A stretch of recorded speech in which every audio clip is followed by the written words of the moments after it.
सीधा सीधा बात करते हैं अपने ब्रेन के बारे में बताने की। हमारे अंदर जो भी हम सोचते हैं, हमारा दिमाग क्या करता है, ये सारी चीजें कहाँ से डिसाइड होती है। इसको अगर पढ़ना है सबसे पहले अपने को क्या पढ़ना पड़ेगा, हमारे जो सेंस होते हैं, हमारा जो हमारे मस्तिष्क की जो एक्टिविटीज होती है, क्रियाकलाप होती है, वो किस तरीके से काम करती है, हम कहाँ देखेंगे, नर्वस सिस्टम में। तो जब भी कभी आप कंपटीशन एग्जाम की तैयारी करें, स्कूल में आपको नीट वगैरह में पढ़ना पड़ेगा, लेकिन क्वेश्चन कैसे छोटे छोटे क्वेश्चन बनते हैं, यहाँ से बताता हूँ। पहला क्वेश्चन ध्यान रखना है, पहला ही पूछेगा कि जो नर्वस सिस्टम होता है उसको कितने भाग में डिवाइड करते हैं, कितने में करेंगे, रिसेप्टर्स, इफेक्टर्स और कम्युनिकेशन सिस्टम। कम्युनिकेशन सिस्टम का मतलब यहाँ पे कहने का है कि संचार तंत्र, जो हमारा संचार होता है, संचार ही कर रहा है, ब्रेन क्या कर रहा है, संचार, यहाँ से वहां चीजों को भेजना, मैनेज करना, चीजों को समझना, सारी चीजें कौन डिसाइड करते हैं, हमारा कम्युनिकेशन सिस्टम। बात लिखना भी है, ठीक। अब जो ये संचार तंत्र होता है, तो इस कम्युनिकेशन सिस्टम को अगर हम बात करें तो तीन भाग में हम डिवाइड करते हैं। कौन कौन सा, सीएनएस, पीएनएस और एएनएस की बात करते हैं। जो सीएनएस मतलब होता है सेंट्रल नर्वस सिस्टम, पीएनएस मतलब पेरिफेरल नर्वस सिस्टम और एएनएस मतलब होता है ऑटोनॉमस नर्वस सिस्टम। सीएनएस की बात करते हैं केंद्रीय तंत्रिका तंत्र, और पीएनएस परिधीय तंत्रिका तंत्र, और आपका ऑटोनॉमस यानी स्वायत्त तंत्र, ठीक है। तो स्वायत्त जो होता है आपका नर्वस सिस्टम होता है, इसको आप दो भाग में डिवाइड करते हैं, अनुकंपी और पैरानुकंपी, यानी सिंपैथी और पैरासिम्पैथी। यानी अगर एक भाग क्या करता है, हमने बताया कि एक हार्ट बीट बढ़ाने में अगर मदद करता है तो एक हार्ट बीट को घटाने में, ठीक है। एक तो यहाँ पर ब्लड प्रेशर बढ़ा रहा, दूसरी चीज क्या कर रहा है, यहाँ पे घटा रहा है, ठीक है ना। तो ये चीजें जो होती हैं आप यहाँ पे देखेंगे।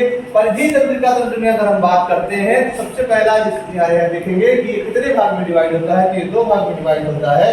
एक होता है आपका क्रेनियल नर्व्स और दूसरा होता है स्पाइनल नर्व्स। पेपर में सिर्फ इतना क्वेश्चन आता है कि क्रेनियल नर्व्स जो होते हैं कितने पेयर में होता है, कितने जोड़ी होती है। तो जो क्रेनियल नर्व्स होती है इसमें 12 जोड़ियां होती हैं, और स्पाइनल नर्व्स में कितनी जोड़ी होती है, 31। यूपीपीएससी सन 2022 के प्रीलिम में से इतने क्वेश्चन आया कि क्रेनियल नर्व्स में कितनी जोड़ी होती है, कितने पेयर होते हैं, 12। स्पाइनल नर्व्स कितने होते हैं, 31, ठीक है ना। उसके बाद हम आते हैं सीएनएस में, देखेंगे तो सीएनएस दो भाग में डिवाइड होता है, ब्रेन और स्पाइनल कार्ड, यानी मस्तिष्क और यहाँ पे स्पाइनल कार्ड की बात करते हैं, मस्तिष्क की बात करते हैं। तो अगला हम बात करेंगे तो जो हमारा ब्रेन होता है, तो ब्रेन के बारे में सबसे पहले हम यहाँ पर देखते हैं। देखिए तो ब्रेन जो होता है, ब्रेन कितने भाग में आपने डिवाइड किया, तीन भाग में, अग्र मस्तिष्क, मध्य मस्तिष्क और अर्ध मस्तिष्क। यहाँ पे जब स्पाइनल कॉर्ड की बात करते हैं, स्पाइनल कॉर्ड यहाँ पे मेन मस्तिष्क की बात करते हैं, तो यहाँ पे सबसे पहले देखना है कि इसका मेन फंक्शन क्या होता है। मेन फंक्शन क्या होता है, ये बताता है कि ये प्रतिवर्ती क्रिया रिफ्लेक्स करता है, यानी रिफ्लेक्शन मतलब चीजों को अगर बताता है कि ये चीज आपको नहीं करना है और ये चीज आपको करना है। पानी गर्म है तो गर्म कौन बताएगा, ब्रेन डिसाइड करेगा कि ब्रेन पानी गर्म है, ठीक है ना। अगर हमारा पूरी ये होल बॉडी है, ये होल बॉडी अगर काम कर रही है तो कौन डिसाइड कर रहा है, आपका ये स्पाइनल कॉर्ड डिसाइड करता है। ध्यान रख लेना, जब इंसान देखा होगा कभी कभी मृत्यु शैया के मिनट में पहुंच जाता है, तो वहां पे देखा होगा पैरों में तलवे में चाबी से प्रेशर चेक करते हैं कि सामने वाले को सेंस है कि नहीं है। वो सब यही डिसाइड करता है, बताएगा कि नहीं है। आपकी जो फिंगर ऐसे मुड़ नहीं है ना, ये स्पाइनल कॉर्ड डिसाइड कर रहा है, ठीक है ना। हमारी बॉडी में जो भी सेल्स दिखाई दे रहा है वो सब कौन डिसाइड करता है, और कुछ भी चीज गलत ना हो तो उसको रोकने में मदद कौन करता है, आग के पास खड़े हो और आग से बचाने में मदद कौन कर रहा, बता रहा कि जल जाओगे, कौन बता रहा है, स्पाइनल कॉर्ड, ठीक है ना। अब उसके बाद हम बात करेंगे जो हमारी ब्रेन होती है, इस ब्रेन के बारे में हम देखेंगे। तो सबसे पहले हम देखते हैं कि हमारी जो ब्रेन होती है, तो ब्रेन एक चीज पढ़िएगा सबसे पहले, उसके बाद फिर बात करते हैं। पहले ब्रेन, तो ब्रेन जो होती है, तो देखो कोई भी चीज होती है उसको कहीं ना कहीं उसके ऊपर एक आवरण पाया जाता है, उसकी सुरक्षा कवच पाया जाता है। जैसे हमारी ब्रेन भी होती है, ब्रेन की भी कोई सुरक्षा कवच होती है।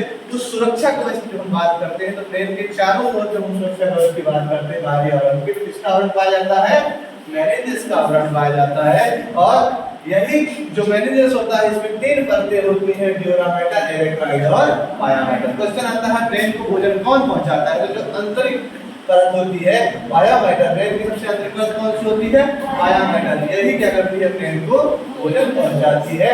और यही मेनिंजाइटिस में ही देखा होगा आप लोगों ने एक रोग सुना होगा जो ब्रेन की जो परत होती है मेनिंजेस, इसी से संबंधित एक रोग होता है मेनिंजाइटिस। व्यक्ति चीजों को भूलना शुरू कर देता है, ठीक है। और उसके बाद अब अपन जब ब्रेन पढ़ रहे थे तो ब्रेन में अपन ने देखा कि brain, fore brain, mid brain और हिंड ब्रेन, यानी अग्र मस्तिष्क, मध्य मस्तिष्क और पश्च मस्तिष्क। अग्र मस्तिष्क की बात करते हैं तो अग्र मस्तिष्क में एक होता है सेरेब्रम, मतलब सेरेब्रम जो होता है, तो आप जब डायग्राम बनाता हूँ उससे आप देखिएगा कैसी चीजें कैसे होती है। अब जैसे मान लो ये आपने एक डायग्राम बनाया,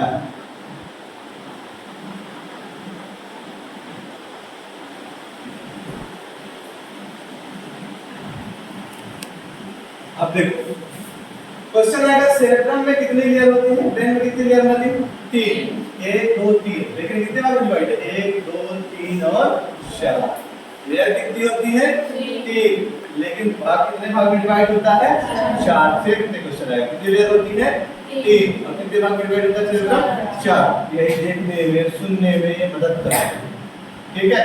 ऐच्छिक और अनैच्छिक क्रियाओं में कौन मदद करता है? तो हमारा सब देखने, सुनने, दृश्य, श्रव्य, ऐच्छिक और अनैच्छिक क्रियाएं ऐसा होना चाहिए, ऐसा नहीं होना चाहिए, ये सब कुछ कौन डिसाइड करता है? आपका सेरेब्रम करता है, ठीक है। उसके बाद आता है आपका जो सेरेब्रम के बाद डाइएन्सेफेलॉन होता है। डाइएन्सेफेलॉन जो होता है ये दो भाग में डिवाइड होता है, थैलेमस और हाइपोथैलेमस। यानी आपको किसी बॉडी के किसी भी पार्ट में अगर दर्द का एहसास हो रहा है तो कौन डिसाइड करता है?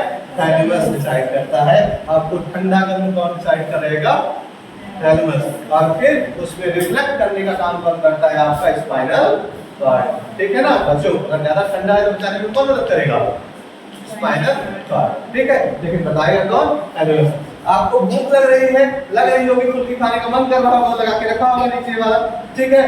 तो भूख लगी है तो कौन डिसाइड करेगा? हाइपोथैलेमस, ठीक है। प्यास लगी है तो कौन डिसाइड करेगा? हाइपोथैलेमस, ठीक है। प्रेम बढ़ाएगा तो कौन डिसाइड करेगा? हाइपोथैलेमस। गुस्सा आएगा तो कौन बताएगा? हाइपोथैलेमस। और नाक बहाओगे तो कौन सा डिसाइड करेगा? हाइपोथैलेमस, ठीक है। तो ये सारी चीजें कौन डिसाइड कर रहा? हाइपोथैलेमस, ठीक। फिर उसके बाद जो मध्य मस्तिष्क होता है इसके दो भाग में डिवाइड करते हैं, कार्पोरा क्वाड्रिजेमिना और सेरेब्रल पेंडिकल। कार्पोरा क्वाड्रिजेमिना मतलब देखने में, सुनने का, देखने और सुनने के, जो आपको ये सब दिखाई दे रहा है यहाँ सामने, जो कुछ सुनाई दे रहा है, इन सब की शक्ति का मुख्य केंद्र कौन होता है? Corpora quadrigemina. और दूसरी चीज यहाँ पर आ जाएंगे तो जो हमारा ये ब्रेन होता है ना, कि जो ब्रेन होता है, तो ब्रेन के जो कुछ अन्य भाग होते हैं जो स्पाइनल कॉर्ड से नहीं जुड़े होते हैं, तो ब्रेन के अन्य भागों को स्पाइनल कॉर्ड से जोड़ने का काम कौन करता है? सेरेब्रम, ठीक है। उसके बाद आता है आपका हिंड ब्रेन। हिंड ब्रेन दो भाग में डिवाइड होता है, सेरेब्रम और मेडुला ऑब्लांगेटा। तो आप लोगों ने सुना होगा एक कहानी कि गांव वालों ने कहा कि तुम्हारा बेटा जो है वो बिगड़ रहा है, तो बिगड़ते हुए बेटे को सुधारने के लिए क्या कहा जाता है? गांव वाले कहते हैं कि इस बेटे की शादी करा दीजिए। क्या करा दीजिए? शादी करा दीजिए, तो बेटा क्या हो जाएगा? मतलब मेरे बाप तुम हो, मम्मी तुम हो, तुम नहीं सुधार सकते हो, वो आने वाली सुधारेगी, ठीक है ना। ऐसा कौन कह रहे हैं? गांव वाले कह रहे हैं। कहने का मतलब बलम, यहाँ पे शब्द किससे याद रखना है? बलम से याद कर लेना है।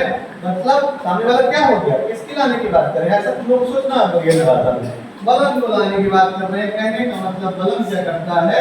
बलम मतलब बॉडी को कंट्रोल करने का काम कौन करेगा? यानी होल बॉडी कंट्रोल्ड बाय, यानी पूरे शरीर को कंट्रोल करने का काम कौन करता है? सेरेबेलम, ठीक है। तो सेरेबेलम बॉडी को कंट्रोल करता है। बस आपसे पूछा जाएगा मस्तिष्क का सबसे पिछला भाग कौन सा होता है, तो क्या बताओगे? मेडुला ऑब्लांगेटा, यानी ये कौन सा होता है? Medulla oblongata. तो चलो सभी लोग बताओ, नर्वस सिस्टम कितने भाग में डिवाइड किया? 3 भाग में। कम्युनिकेशन सिस्टम कितने भाग में डिवाइड किया? 3 भाग में, ठीक है। तो सीएनएस कितने भाग में डिवाइड किया? 2 भाग में। कौन कौन से? ब्रेन और स्पाइनल कॉर्ड। ब्रेन कितने भाग में डिवाइड किया? 3 भाग में, अग्र मस्तिष्क, मध्य मस्तिष्क और पार्श्व मस्तिष्क। अग्र मस्तिष्क कितने भाग में डिवाइड किया? 2 भाग में। कौन कौन सा बोलो?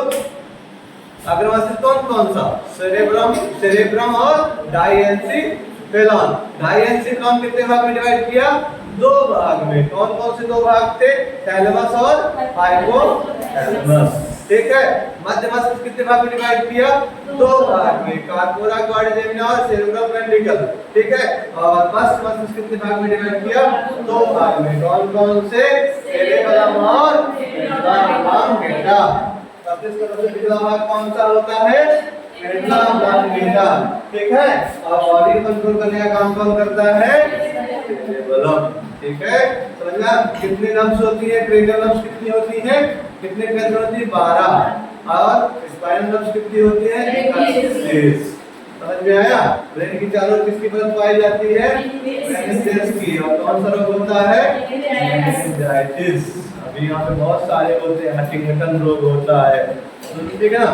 ट्यूमर होता है ब्रेन में, कई सारे रोग होते हैं। ये बाद में पढ़ेंगे तो समझ में आया ना ये। ठीक है।